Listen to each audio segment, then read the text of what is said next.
الشيطان الرجيم بسم الله الرحمن الرحيم يا أيها الذين آمنوا كتب عليكم الصيام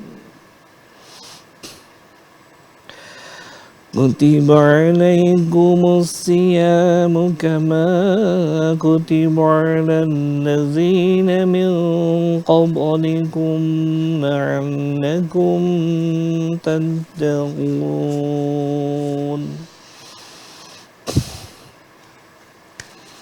أياما معدودة فمن كان منكم مريضا أو على سفر فعدة من أيام أخر وعلى الذين يطيقونه فدية طعام مسكين فمن تطوع خيرا فهو خير له وأن تصوموا خير لكم إن كنتم تعلمون صدق الله العظيم. Allah mengatakan dalam Quran yang penuh hikmah, wahai orang yang beriman, diwajibkan atas kamu berpuasa sebagaimana diwajibkan atas orang sebelum kamu agar kamu bertakwa. Pelaksanaan puasa yaitu beberapa hari tertentu, maka barang siapa di antara kamu sakit atau dalam perjalanan dan tidak melakukan puasa, maka menjadi wajib untuk mengganti sebanyak hari yang tidak puasa pada hari-hari yang lain. Dan bagi orang yang berat menjalankannya, wajib membayar fidyah, yaitu memberi makan seorang miskin. Tetapi barang siapa dengan kerelaan hati mengerjakan kebaikan, maka itu lebih baik baginya, dan puasa itu lebih baik bagimu jika kamu mengetahui. Maha benar Allah dengan segala firman-Nya.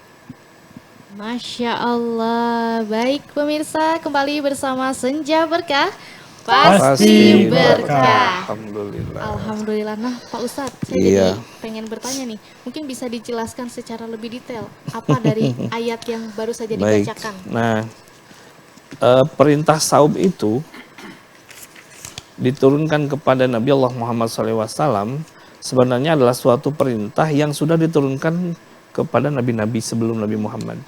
Karena maka kalimat ini pada ayat 183 Allah menjelaskan kutiba alaikumusiyam. Yang namanya kutiba itu sudah dituliskan, sudah ditentukan, sudah ditetapkan, semuanya sudah ada, sudah terskenario dan tidak ada terlupa bagaimanapun bagi Allah gitu ya. Maka itu sudah ditetapkan sebagaimana Allah juga menyuruh kepada kaum-kaum sebelumnya yang beriman gitu ya. Itu pada ayat 183. Tetapi terkadang manusia itu kan ada keterbatasan fisik.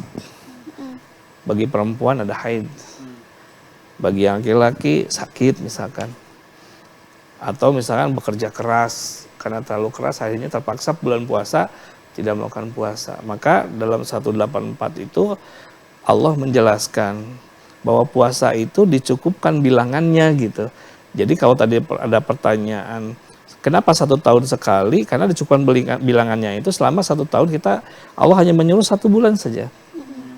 Dicukupkan bilangannya agar semua susunan metabolisme fisik gitu ya, kemudian latihan gitu ya, itu memang kemudian pada saat-saat yang memang tadi yang sudah dijelaskan itu bahwa Ramadan itu adalah cuaca yang sangat terik.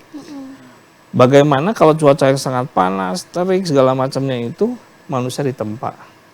Nah, tentu ada punya maksud-maksud tujuan tertentu supaya dia lebih kuat di hari-hari berikutnya.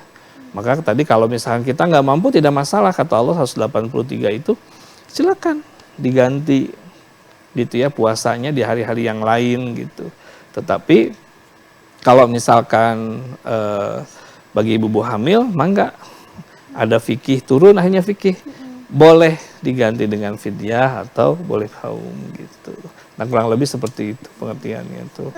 Ngomongin soal puasa nih Pak Ustadz, kan akhi uhti mungkin di rumah ya pemirsa itu kadang nggak tahu itu esensi dari berpuasa, kadang cuman ikut-ikutan aja. Iya. Iya, padahal mereka tuh nggak tahu gitu arti puasa itu apa sih. Itu gimana tuh hukumnya Pak Ustadz? Kalau secara definisi saum itu artinya menahan tidak makan untuk beberapa saat secara definisi gitu ya. Jadi kalau misalkan pada prinsipnya kalau cuma ikut-ikutan menahan tidak makan, ya itu sudah benar-benar definisi saum. Karena memang pada esensinya itu kan, menahan untuk tidak makan beberapa saat gitu ya. Dia mengikuti seperti itu sudah mengikuti perintah saum secara esensinya. Ya gimana hukumnya? Sah-sah saja. Dan saumnya bagaimana? Ya tidak batal gitu, karena sah-sah saja gitu. Itu secara ini tidak masalah gitu. Tetapi, nah ini kalau kita bicara saumnya berkualitas atau tidak, nah ini perlu diperjelas lagi. Saum itu kalau di dalam kitab Al-Imam Ghazali itu ada beberapa tipe. Ada saum hanya orang yang tadi biasa. Pokoknya datang bulan Ramadan, ikutan saum. Buka-buka, sahur-sahur, ikutan aja, senang-senang. Bagaimana hal demikian? Boleh silakan. Itu adalah saumnya orang umum, kebanyakan orang. Ada saumnya khusus. Nah, kalau saum khusus kata Al-Imam Ghazali itu orang yang sudah mulai dirinya itu mulai memikirkan saya bukan hanya sekedar menahan hawa lapar dan haus saja gitu. Tetapi di sana coba menginikan apa istilahnya itu ada hal yang lain, mulai ibadah-ibadah yang lain dihidupkan. Nah, ada lagi saumnya khusus bagi orang-orang khusus. Nah, ini adalah saumnya para nabi. Gitu. Beda lagi, lebih ini lagi. Nabi sudah ya tidak makan, tidak minum, kan? Tidak melakukan hal-hal yang tadi, perbuatan-perbuatan seperti tidur, aja enggak. Itu Nabi gitu ya. Kemudian sepanjang harinya dipakai untuk dakwah, berdakwah, riadoh, ngajarkan, baca Quran. Nah itu terus ditambah lagi kalau saum bagi orang khusus tadi, udah khusus bagi orang khusus, itu hatinya juga saum. Masya Allah. Tidak ada dalam hatinya itu tersirat kalau kita kadang-kadang masih mau makan, aduh enaknya makan ini. Nah itu Rasulullah gitu ya, para nabi tidak ada. Yang dia pikirkan hanya Allah. Kalau dia berbuka, secukupnya berbuka. Luar biasanya itu ya. Nah ngomongin kewajiban nih, sejak kapan sih puasa itu diwajibkan bagi umat muslim?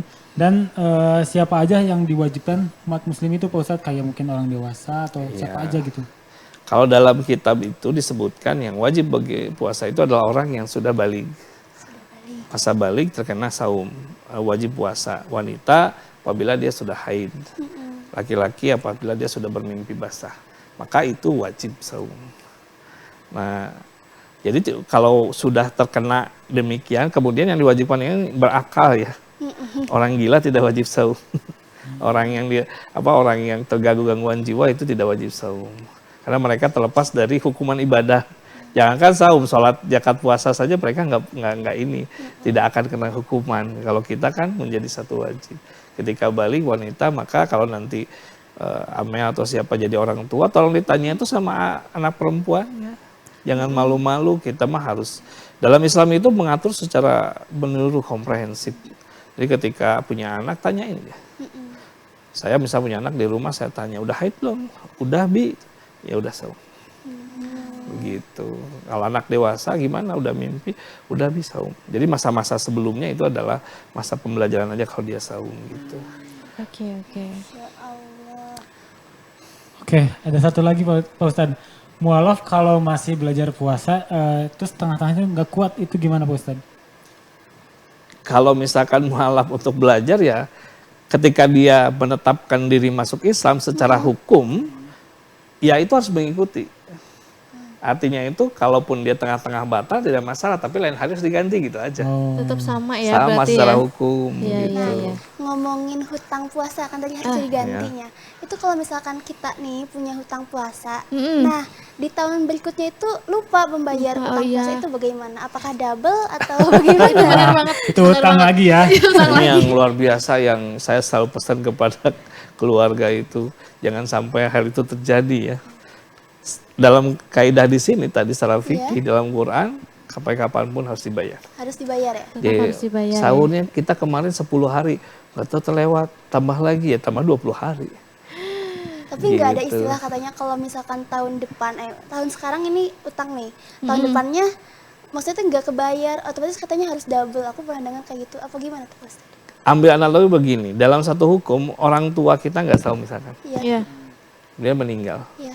Yang diwariskan itu adalah saum yang tertinggal. Oh, Jadi walaupun nanti ini apa tidak belum mengganti, Iya. nanti timbul lagi harus tetap dibayar. Sampai kapan harus dibayar. Masya Allah. Karena Tetap saum ya. itu adalah perintah. Kewajibannya. Maka kata Allah di sini kan boleh, tapi di sini tidak disebutkan hari-hari tahun berikutnya atau hari tahun sekarang kamu harus lunas, enggak. Yang penting kan hari-hari lain. Kalau secara kaidah fikih kalau disebut hari-hari lain ya diupayakan pada tahun yang sama. Kalau misalnya terlewat tahun depan ya harus tetap dibayar itu. Tetap ya. Nah, tetap harus dibayar gitu. Jadi mari dibayar ya. Puasa-puasa yang belum dibayar, mari dibayar. Nah Pak, aku juga jadi pengen tahu nih, kalau ibu-ibu yang menyusui nih, hukum Iya. puasanya gimana sih Pak? Ibu-ibu nyusui itu sebutnya rusoh. Rusoh itu keringanan. Saumnya boleh ditinggalkan. Tapi tetap dia boleh dua pilihan. Tergantung mazhabnya siapa. Nah, pilihan dia boleh hanya dengan fidyah. Nggak menyusui 30 hari gitu ya. Dia boleh mengganti 30 hari dengan fidyah. Memberi makan satu orang fakir miskin. Dia makan sehari 15.000. Iya. Kalikan saja 30 hari kalau puasa, berarti sekitar 450.000. Kasihkan ke satu orang miskin. Tetapi apabila si ibu ini tidak menyusui lagi, sudah berhenti misalkan ya, dan dia memiliki kesempatan untuk bisa saum, maka kata ayat tadi disebutkan saum itu lebih baik bagimu. Tapi itu pilihan kan. Jadi makanya pada ulama boleh membayar fidyah saja atau tetap mengganti saumnya gitu. Ya itu tinggal kita melihat bagaimana kontekstual mazhabnya siapa. Gitu. Ya. Seperti itu ya. Jadi emang poinnya tetap ya harus dibayarkan Ya, bagaimanapun ya. kan saum itu tetap Kewajiban ya. karena di sini adalah udah nggak bisa tawar-tawar, Iya, diwajibkan betul. loh. Tidak bisa Kewajiban tawar-menawar ini ya. kalau tidak diwajibkan. Makanya Gatok. ini banyak yang salah nih. Iya. Ketika orang tua meninggal, bagi waris harta kan. Oh iya Si benar. mamah itu saum kemarin tuh 2 tahun nggak saum. Aduh. Nah itu nggak dibayarin. Nah. Harus dibayarin sama anaknya. Sama ahli warisnya juga ya. Iya, gitu. Yang itu nggak diributin ya Pak Ustadz Iya. ya? Nah itu nggak diributin. Warisannya Iya, diributin. iya. Oh, ini banyak yang salah Betul, makanya. Iya. Warisan itu termasuk tertinggalnya saum seorang orang tua kita itu wajib dibayarkan sama kita. Gitu, iya. hati-hati makanya ini Iya, kaidah iya, hukum fikih. Biar orang tua kita terbebas. Ya mungkin itu suka terlupakan sama anak-anak. Betul. Mungkin ya, anak-anaknya terlalu ribut menguruskan warisan. Kirain urusan saum ditinggalin Iya, ya. nah, mungkin itu Masya bisa dicatat Allah, juga sama pemirsa di astagfirullahaladzim. rumah ya. Mulai apa ya, jangan meributkan hal seperti itu. Mungkin ya ada hal-hal yang lebih penting mungkin ya Pak Ustadz ya. Periksa orang tua kita gitu ya. Betul. Baiklah, nanti akan kita lanjut di segmen berikutnya. Untuk itu pemirsa di rumah jangan kemana-mana, tetap bersama Senja Berkah. Pasti Pasti berkah. berkah.